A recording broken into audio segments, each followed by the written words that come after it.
So inilah rahasianya kuasa doa.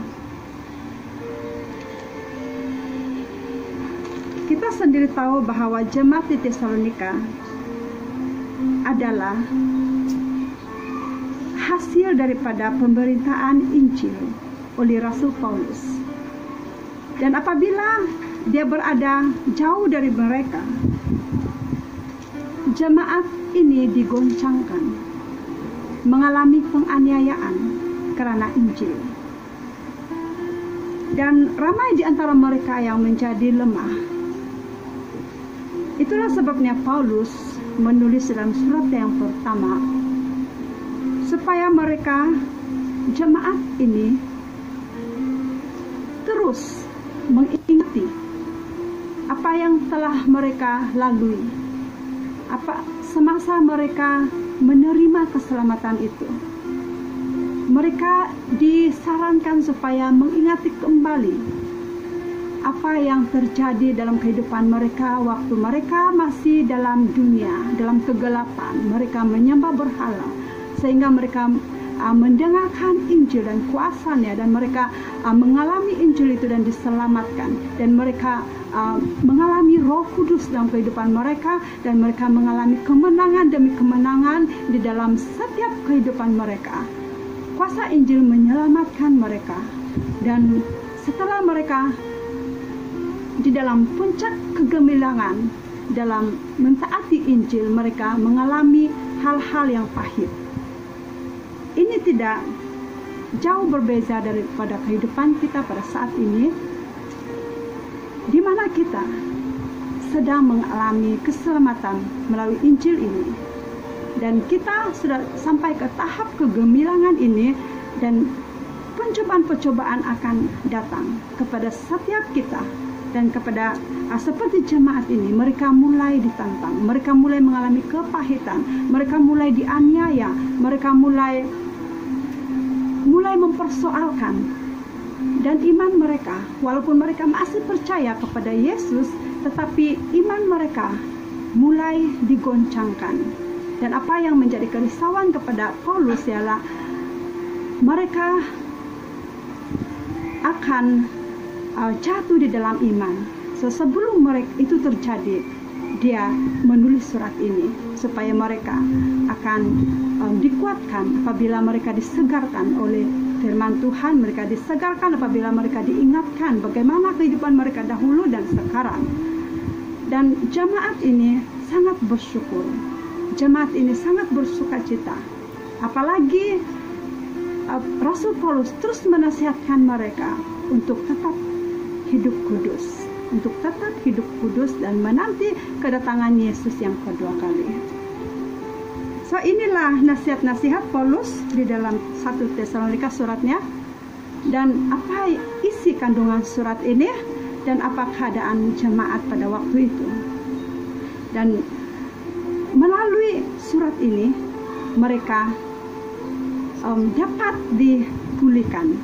Mereka dapat dipulihkan dan disaksikan sendiri oleh anak buah Paulus, yaitu Timotius, yang dia utus ke Tesalonika pada waktu itu untuk menguatkan iman mereka. Dan ternyata Timotius kembali dan memberitahu Paulus kabar yang gembira. Melihat hasil itu, Timotius membawa kabar yang gembira kepada Paulus. Dan inilah ialah doa itu, kuasa doa. Doa itu bukan saya berdoa sebelum tidur, saya berdoa pagi bangun, saya berdoa sebelum makan, saya berdoa sebelum pergi kerja, saya berdoa di dalam bus pun saya berdoa. Ya, itu doa, memang itu doa. Doa ini maksudnya ialah seperti surat ini. Setiap perkataan adalah doa, yaitu seperti satu nubuat. Dimanapun kita berada, kita melepaskan. Dan itu sangat baik untuk kita praktis. Dimana kita berada, kita lepaskan, itu doa. Apabila kita berjalan, kita melihat rumput yang kuning, layu, kita melepaskan doa. Saya berharap rumput ini akan menjadi hijau. Itu adalah satu doa. Walaupun kita cuma lepaskan begitu daripada bibir kita, daripada suara kita, tetapi itu adalah doa sebenarnya kita daripada hati kita. Jadi maksudnya di sini ialah bukan hanya untuk berdoa, bukan hanya untuk duduk dan ambil bahan doa dan kita berdoa, tetapi setiap hari, setiap saat, setiap apa yang kita ucapkan itu adalah doa. Apa yang ada dalam pikiran kita itu adalah doa. Apa yang ada di dalam hati kita itu adalah doa. Apa yang kita tulis dalam buku kita, catatan kita hari itu adalah doa. Tuhan, begini hatiku gembira, Tuhan, hari ini saya bersuka cita, itu adalah doa. Tuhan, saya berharap, saya inginkan suasana yang tenang terjadi. Itu adalah doa. Dan apabila kita berjalan, kita akan melihat ramai orang. Kita boleh melepaskan doa kepada orang-orang itu. Bila kita melihat ada satu orang yang tidak tenang, dia memegang banyak barang dan muka dia sangat tertekan dan dia bercakap dengan tidak tentu-tentu, dan kita ada di sana dan kita melihat, kita lepaskan. Saya berharap orang ini akan mengalami ketenangan, dan ada orang yang akan, dan apa yang dia inginkan, dia dapat jalan yang baru. Kita tidak tahu apa pergumulannya, kita tidak kenal itu orang, tapi kita limpas. Kita berjalan, mesti kita melimpasi banyak orang, dan kita melihat banyak perkara. Dan di sanalah kita akan, setiap perkataan kita adalah doa. Ini adalah rahasia apa yang saya dapati, bahwa kuasa doa. Paulus menulis surat kepada jemaat di Tesalonika, dan saya dapati ini adalah doa. Setiap tulisan ini adalah doa. Itulah sebabnya jemaat mengalami kemenangan. Dan bukan saja jemaat di Tesalonika, pada saat ini bila kita membaca surat Paulus kepada jemaat di Tesalonika, kita akan mengalami kemenangan. Kita melihat satu keajaiban di sini. Paulus, dia sangat-sangat menyarankan supaya jemaat di Tesalonika berdoa bagi dia, berdoa bagi setiap pekabaran Injil yang dia kerjakan, dan apapun yang dia orang-orang kudus ataupun hamba-hamba Tuhan, yaitu patut jemaat berdoa. Sebab ini adalah contoh, dan Paulus sendiri menyarankan supaya jemaat berdoa kepada pemberita-pemberita Injil, kepada gembala, kepada pemimpin-pemimpin. Dan setiap perkataan ini kita akan menjadi doa kita. Itulah rahasia kebangunan atau kemajuan gereja. Apabila kita sadar ini, bahwa kita membawa doa-doa di mana kita berada, seperti kita melepaskan nubuat-nubuat. Wah, di mana tanah yang saya pijak, berkat itu akan melimpah. Di mana saya duduk, orang di sekitar mengalami sukacita dan damai. Di mana saya berada, perang akan menjadi damai. Di mana saya berada, penyakit akan meninggalkan tubuh manusia. Kita boleh, sebab kita adalah baiknya Tuhan. Kita boleh berdoa dimanapun kita berada. Kitalah yang akan membawa doa bagi semua orang. Di dalam pasal yang ketiga, dia katakan, kami tidak dapat tahan lagi. Karena itu kami mengambil keputusan untuk tinggal seorang diri di Athena. Lalu kami mengirim Timotius, saudara kami yang bekerja dengan kami untuk Allah dalam pemberitaan Injil Kristus, untuk menguatkan kamu dan menasihatkan kamu tentang imanmu, supaya jangan ada orang yang goyah imannya karena kesusahan-kesusahan ini. Kamu sendiri tahu bahwa kita ditentukan untuk itu. Nah, tulisan Paulus ini dia tidak tahan, hatinya tidak tahan. Dia tidak tahan melihat jemaat di Tesalonika mengalami kesusahan. Dia tidak tahan melihat mereka mengalami dengan sendiri. Walaupun dia tidak dapat datang, dia mengutus seseorang yang dia percaya, yang seseorang yang kuat di dalam pekerjaan Tuhan, untuk menguatkan jemaat yang ada di sana. So dia tidak tahan, dan dia tidak mau kesusahan-kesusahan itu mereka tanggung sendiri. Ya, inilah sebenarnya inti daripada persaudaraan, yaitu persaudaraan itu maksudnya susah bersama, senang pun bersama.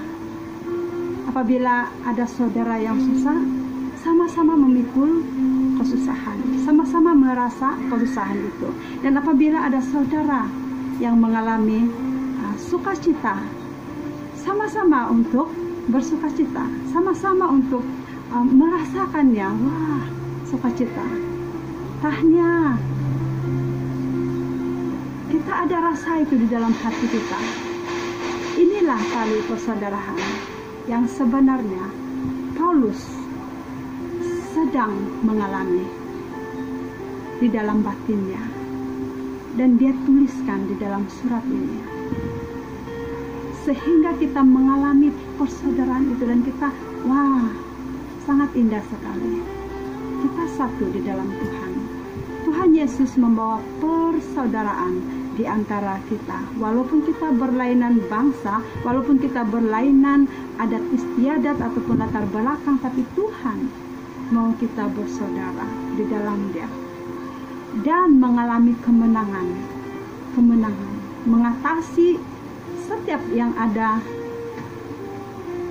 latar belakang kita untuk bersatu di dalam Yesus. Sangat indah.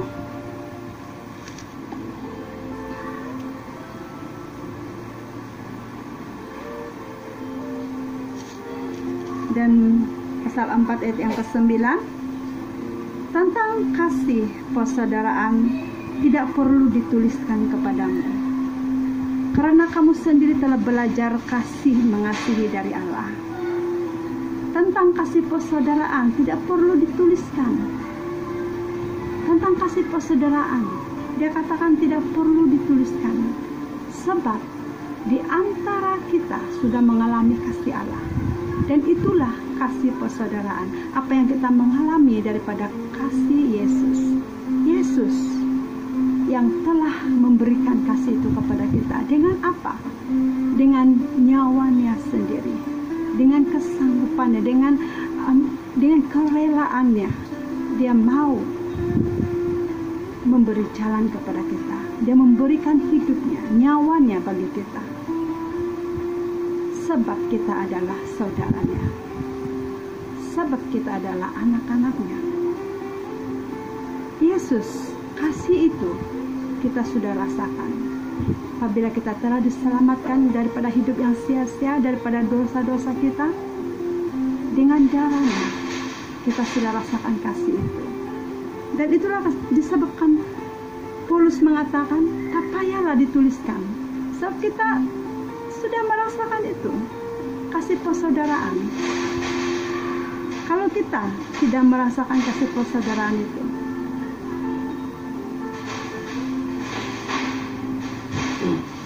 mungkin ada masalah di sana. Mungkin kita tidak mengerti apa maksud Tuhan Yesus selamatkan kita. Paulus sendiri mengatakan, tak perlu dituliskan, kita sendiri, kita masing-masing sudah mengalaminya. Paulus sangat menekankan tentang persaudaraan. Inilah rahasia yang kedua. Pasal yang kelima, ayat yang ke-11 hingga 12. Karena itu nasihatkan seorang akan yang lain, dan saling membangunlah kamu seperti yang memang kamu lakukan. Kami minta kepadamu, saudara-saudara, supaya kamu menghormati mereka yang bekerja keras di antara kamu, yang memimpin kamu dalam Tuhan, dan yang menegur kamu. Nah, sebagai saudara, menghormatilah setiap yang menegur kita. Itu bukanlah sesuatu yang jahat. Dia menegur sebab ini sudah memang lumrah. Paulus sendiri mengatakan mereka akan menegur, yang menegur kamu, yaitu yang menjadi pemimpin kamu di dalam Tuhan. Menghormati mereka yang bekerja keras, yang memimpin kamu di dalam Tuhan, yang menegur kamu. Kita menghormati saudara-saudara kita yang bekerja keras untuk memimpin kita kepada Tuhan. Pemimpin-pemimpin gereja dan gembala kita sendiri, serta setiap saudara-saudara kita yang menegur kita. Mereka yang telah mengalami kasih Tuhan, mereka yang pada saat ini sadar dan menegur kita waktu kita tidak sadar. Mungkin waktu kita tidak sadar kita akan mengalami, wah, ini orang pandai juga dia menegur saya. Tetapi firman Tuhan mengatakan hormatilah mereka. Nah, kita harus menghormati sebagai saudara, kita harus tegur menegur. Saya percaya kalau adik-beradik yang sesungguh ataupun yang jasmanya memang bukan senang untuk menegur. Memang apabila kita menegur, kan? Dan apabila kita dapat respon seperti begini, memang kita bersaudara. Memang kita betul-betul bersaudara dalam Tuhan. Walaupun nampaknya dia tidak dengar, tetapi di belakang waktu dia bersendirian, dia akan ingat apa yang kita nasihatkan. Dia akan ingat dan dia akan rasa bahwa orang yang menasihatkan dia itu, wah, dia betul-betul mengasihi saya. Dia betul-betul ingat akan saya. So, inilah rahasianya persaudaraan, yaitu kuasa di dalam persekutuan sebagai saudara. Dan yang ketiga, rahasia yang ketiga adalah kuasa firman Allah. Kuasa firman Allah. 1 Tesalonika pasal 5 ayat yang ke-27. Demi nama Tuhan, aku minta dengan sangat kepadamu supaya surat ini dibacakan kepada semua saudara. Demi nama Tuhan, aku minta dengan sangat kepadamu supaya surat ini dibacakan kepada semua saudara. Nah, rahasia yang ketiga adalah kuasa firman Tuhan.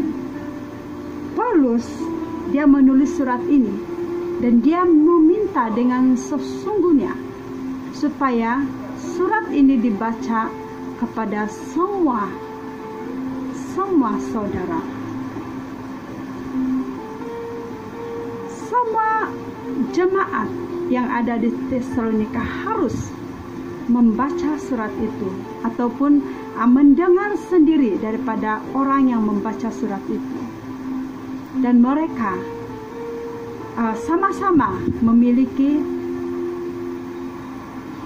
firman ini, memiliki pengertian di dalam firman ini. Apa yang terjadi di dalam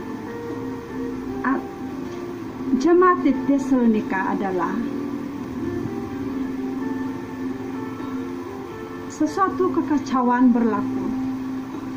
Apabila Rasul Paulus mengatakan di dalam suratnya yang pertama tentang kedatangan Tuhan itu semakin dekat, ada yang salah pengertian, ada yang salah menafsirkan itu firman, sehingga menjadi satu kekacauan di dalam jemaat itu, di mana mereka percaya bahwa Yesus datang dengan sudah dekat kedatangan Tuhan Yesus.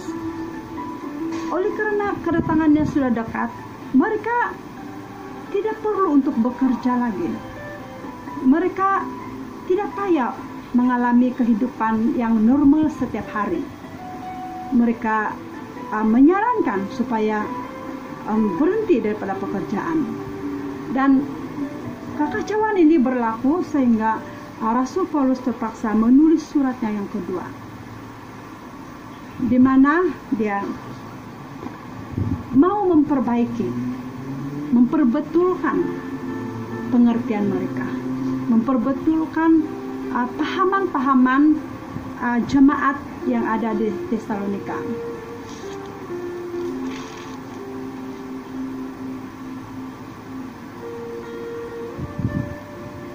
Dan firman ini sangat-sangat penting untuk menafsirkan secara sistematik. Itulah sebabnya Paulus mengatakan harus baca surat itu. Harus baca surat itu di depan setiap jemaat. Dan pada saat ini firman ini harus disampaikan kepada setiap jemaat, dan jemaat akan membaca. Dan seperti apa yang kita lalui beberapa hari yang lalu, di mana kita dapat satu firman, pelajaran firman daripada pastor, dan kita sama-sama menyelidiki firman itu, kita sama-sama memberikan pengertian, apa yang saya paham daripada firman Tuhan ini. Di sana seperti begitulah yang Paulus inginkan, di mana setiap orang memberikan apa yang saya paham dengan firman ini. Sebab jika tidak demikian, apa yang terjadi di jemaat Tesalonika, mereka salah mengerti, mereka salah menafsirkan firman itu, sehingga menjadi hal yang sangat besar. Dan ini memang sudah terjadi pada zaman ini, dulu dan sekarang, apalagi pada masa ini. Memang firman Tuhan banyak sekali penyampaian yang sukar untuk tidak sama. Itulah banyak jenis ajaran-ajaran. Sebab firman yang dibaca, pengertian yang berbeza. Dan saya senang sekali apabila anak-anak Tuhan mulai menuliskan apa yang mereka paham, dan apabila kita baca apa yang mereka paham, wah, ini pemahaman mereka sangat indah, sangat bagus. Dan pemahaman kita dengan mereka, walaupun nampaknya ada perbezaan sedikit, tetapi ujungnya sama. So, memang kita manusia memang ada pahaman-pahaman dalam pikiran kita, sukar untuk ngam-ngam, sukar untuk pas-pas gitu, ngam-ngam. Memang ada beza sedikit, tapi ujungnya sama. Saya sangat bersyukur sebab inilah yang Rasul Paulus inginkan terjadi di Tesalonika, di mana mereka mengalami firman Tuhan itu secara sistematik. Mereka paham firman itu secara sama rata. Mereka memiliki satu pemikiran yang sama, mereka memiliki satu pemahaman yang sama. Dan apa yang terjadi ialah ada sesetengah orang tidak tahu, mungkin mereka salah menilai sehingga terjadi seperti begitu. Sehingga terjadi di mana mereka tidak lagi mereka menghasut jemaat supaya berhenti daripada pekerjaan. Tapi apa yang terjadi ialah ada satu rahasia lagi di mana Paulus mengatakan di sini 2 Tesalonika pasal yang ketiga ayat yang ke-7 dan sampai ke-9, sebab kamu sendiri tahu bagaimana kamu harus mengikuti teladan kami, karena kami tidak lalai bekerja di antara kamu dan tidak makan roti orang dengan percuma, tetapi kami berusaha dan berjerih payah siang malam supaya jangan menjadi beban bagi siapapun di antara kamu. Bukan karena kami tidak berhak untuk itu, melainkan karena kami mau menjadikan diri kami teladan bagi kamu supaya kamu ikuti.